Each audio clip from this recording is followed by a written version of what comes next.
السلام علیکم ورحمۃ اللہ وبرکاتہ۔ ووٹنگ کے تعلق سے میں کچھ اپنے خیالات کا اظہار کرنا چاہ رہا ہوں۔ جیسا کہ ہم کو معلوم ہے، پچھلے ہمارے 10 سال جو گزرے ہیں، جس کے اندر ہم بہت سارے پرابلمس کو سفر کیے ہیں، جس کے اندر موب لنچنگ، مسجدوں کو گرانا اور جیلوں میں نوجوانوں کو ٹھوسنا، اور یعنی کہ بہت سارے اس طرح کی چیزیں ہیں۔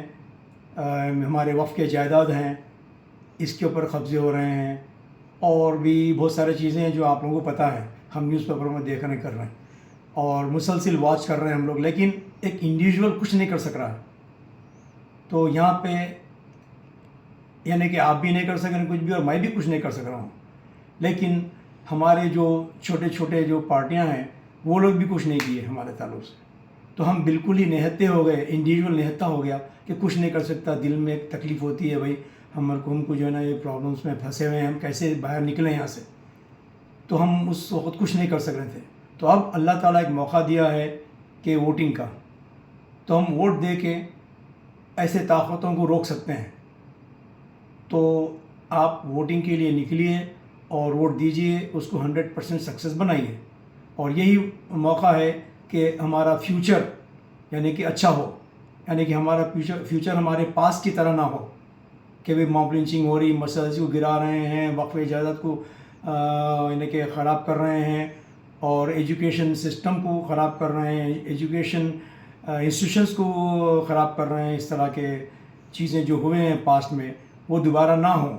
تو اللہ تعالیٰ اب ہم کو طاقت دیا ہے تو ہم اس کو روکیں۔ اب صحیح وقت ہے ہمارا روکنے کا ان چیزوں کو، نہ کہ جو ہے نا افسوس کریں فیوچر میں۔ تو اب آپ ووٹنگ کے لیے نکلیے، آپ لوگ نکل کے ووٹ دیجئے۔ تو ووٹ دینے کے تعلق سے اب یہ ہے کہ صبح اٹھیں گے آپ لوگ ووٹ دینے کے لیے، اور آپ کی حالت ایسی رہیں گی کہ میں رات میں سویا نہیں، جس کی وجہ سے میں 1 گھنٹہ 2 گھنٹے سو کے جاتا ہوں، تو اس میں آدھا دن نکل جائے گا آپ کا، اور پھر وہ ہو نہیں سکیں گا برابر طریقے سے۔ تو سیکنڈ چیز یہ آئیں گی کہ میں ناشتہ نہیں کرا، بھائی ناشتہ کر کے جاتا ہوں، نہیں، ناشتے کو روکیے، آپ مختصر سا کچھ کر لیجئے، چائے پی لیجئے کچھ، یا کچھ بسکٹ وغیرہ کھا لیجئے، یا لائٹ اڈلی وغیرہ کھا لیجئے، کھا کے ووٹ کے لیے نکل جائیے آپ۔ اب پھر جب باہر نکلیں گے تو دھوپ رہیں گی گرما کے حساب سے، تو آپ لوگ ایک چھتری کا انتظام کر لیجئے، تو چھتری کا انتظام ہو جائے گا تو آپ دھوپ سے بچ جائیں گے۔ اس کے بعد پھر پیاس لگیں گی تو گھر سے پانی لے کے جائیے آپ، راستے میں پانی ملے گا نہیں ملے گا، تو پانی کا انتظام ہو گیا تو آپ ووٹ دے سکتے ہیں۔ اب رہا ٹرانسپورٹیشن کا، تو ٹرانسپورٹیشن کے اندر ہمارے محلے کے نوجوان جو ہیں وہ لوگ اپنے اپنے بائکس لے کے باہر نکل سکتے ہیں، اور جو ہے نا لوگوں یعنی کہ اس شکل میں 10-10 12-12 یا 5-5 کے ٹکڑیاں بنا کے کنٹینیوسلی ہارن دیتے رہیں اور محلے میں، تو یہ لوگوں کے لیے ریمائنڈر ہو جاتا ہے ووٹ دینا ہے بھائی ہم کو، بول کے یاد دہانی ہو جاتی ہے ان کو۔ اور اگر کسی کو لفٹ چاہیے تو لفٹ بھی دیجیے پھر، اور وہاں تک پولنگ بوتھ تک پہنچا دیجیے۔ تو یہ تو ایک ہو گیا ٹرانسپورٹیشن کا۔ اب دوسری چیز یہ ہے کہ صاحب خیر حضرات جو کچھ پیسے لگا سکتے ہیں اپنی قوم کے لیے اور اپنی بھلائی کے لیے، تو وہ لوگ آٹوز بک کر سکتے ہیں۔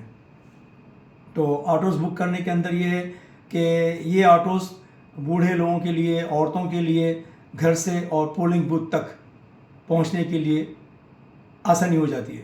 تو عورتوں کے اور بوڑھوں کے بھی ووٹ ہو جائیں گے، نوجوانوں کے بھی ووٹ ہو جائیں گے، اس طرح سے ہمارے ووٹ یعنی سکسیسفلی ہو جائیں گا سمجھیے۔ تو میں دعا کرتا ہوں کہ آپ لوگ ووٹنگ میں 100% رسپانس دیں، اور انشاءاللہ بیسٹ آف لک، جزاک اللہ خیر، السلام علیکم۔